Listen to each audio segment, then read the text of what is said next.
दोस्तों, कलाम साहब की ज़िंदगी से सीखने वाली महत्वपूर्ण बातें। कलाम साहब उन लोगों में से थे जिन्हें आप कितना भी कठिन काम दे दीजिए, वे उस काम से कभी भी पीछे नहीं हटते थे। इसलिए वे एक महान इंसान बन पाए। दोस्तों, हमको लगता है कि डॉक्टर कलाम साहब बचपन से ही बहुत तेज़ रहे होंगे, लेकिन सच तो यह है कि स्कूल में उनके नंबर कम आते थे। लेकिन मेहनत करने और किसी नई चीज़ को सीखने की उनकी रुचि बचपन से ही थी। एक बार उनके कॉलेज के मास्टर ने उन्हें घर बुलाया और कहा, बेटा, तुमको बहुत आगे जाना है, कभी शहर के लड़कों से डरना मत, तुम ऐसे ही मेहनत करते रहना, एक दिन तुम अपनी मंजिल तक पहुंच जाओगे।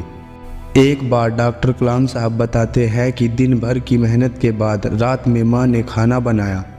उन्होंने पिताजी की थाली में रोटी सब्जी रखी। रोटी बहुत जली हुई थी और दूसरी रोटी के लिए आटा भी नहीं था। मैं चुपचाप देखता रहा कि आज पिताजी क्या कहेंगे, लेकिन वे चुपचाप खाने लगे और मुझे स्कूल के बारे में पूछने लगे। दोस्तों, डॉक्टर कलाम साहब कहते हैं कि मुझे याद नहीं कि मैंने उन्हें क्या बताया था, लेकिन मुझे याद है कि जब माँ ने उनसे जली रोटी के लिए माफ़ी मांगी, तब उन्होंने बोला, अरे इतनी बढ़िया रोटी तो है, मुझे तो यह बहुत पसंद है। मैं देर तक सोचता रहा, फिर रात में पिताजी से पूछा, क्या आपको सच में जली हुई रोटी पसंद आई?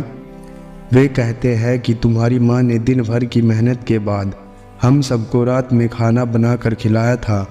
वो जली हुई रोटी किसी को ज़्यादा देर परेशान नहीं करती, लेकिन बेटा, जले हुए शब्द इंसान को ज़िंदगी भर परेशान करते हैं। दोस्तों, अगर आप अपनी ज़िंदगी में सफल होना चाहते हैं तो अपनी ज़ुबान का अच्छा उपयोग करना सीखिए और खुद से सकारात्मक बातें करें। इससे आप में आत्मविश्वास बढ़ता है। दोस्तों, कलाम साहब के विचार ज़िंदगी बदल सकते हैं। वे कहते हैं, अगर तुम सूरज की तरह चमकना चाहते हो तो पहले सूरज की तरह जलना होगा। उनका पूरा जीवन हमारे लिए एक गहरी सीख है।